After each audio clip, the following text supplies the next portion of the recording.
So where are we off to today, mate? We're off to see Murray Byfield. Murray Byfield, Muzzer. Yeah, Muzzer. He's a Great local musician. yeah, but he's also got a really great idea about the local history of Newcastle, which is pretty exciting. Oh, okay. So he knows a lot of stuff. We might go a bit further up, I think. Was that him there? No, that wasn't him. I don't know. Well, it's We are in Newcastle. we are in Newcastle. We're at Shepherds Hill. There's no sheep around here. Well, there's none, but lots of old terraces. So I'm going to. Terrorists. There he is.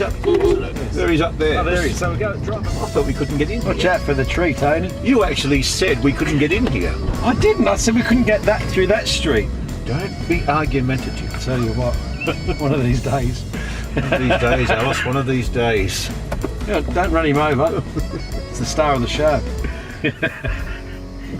TV. You've locked me in, Tony. Oh, there you go. There. Oh, Hello, matey.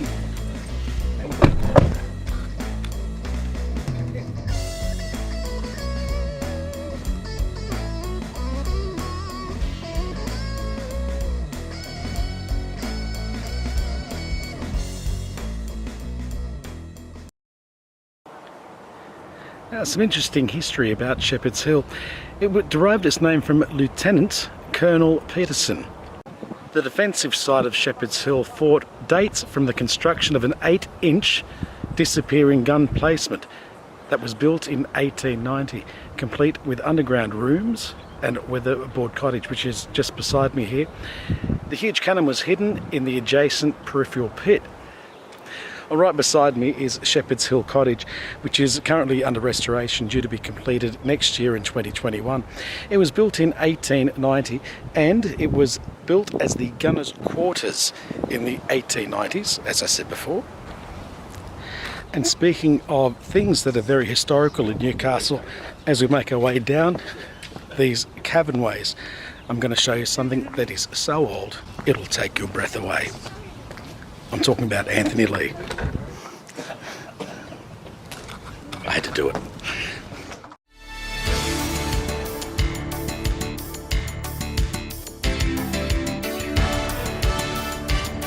Hi, welcome to NexTV Australia. I'm Anthony Lee, and today I'm talking to Murray Byfield, musician, songwriter, Newcastle historian, and ghost hunter. So Murray's got some great stories today to share with us about early Newcastle history.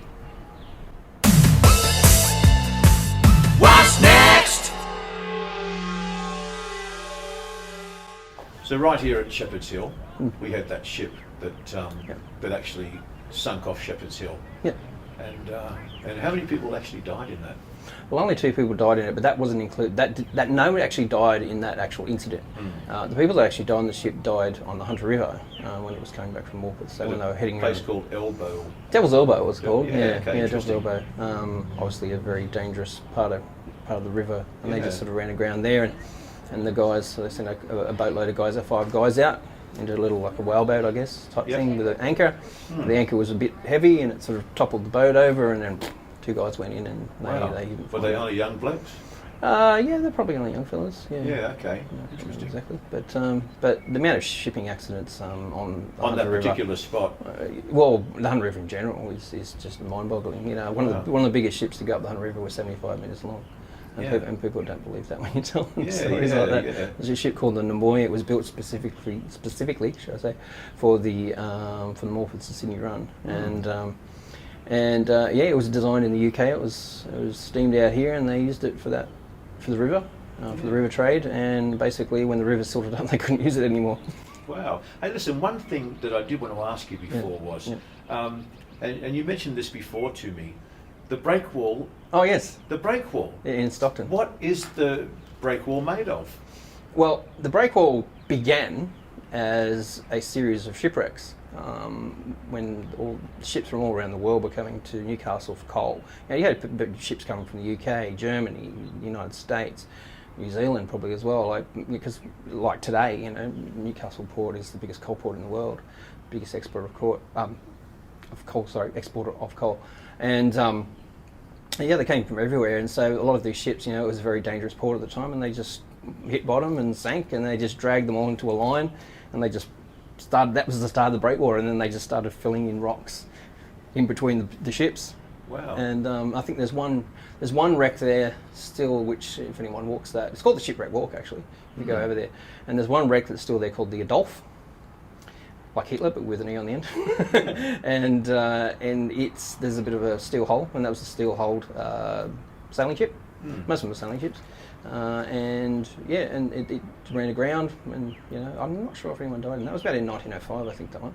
Wow. But yeah, the whole breakwater is initially built from shipwrecks. On sunken ships. Yeah, sunken ships. See, I never knew that. Yeah. That's fascinating to me. Yeah, a lot of people don't know that. But there's only one there that you can actually visibly see, which is the Adolf. Yeah. Well, Murray, thank you so much for your fascinating information and insight into Newcastle's local history. Thank you. Thank you.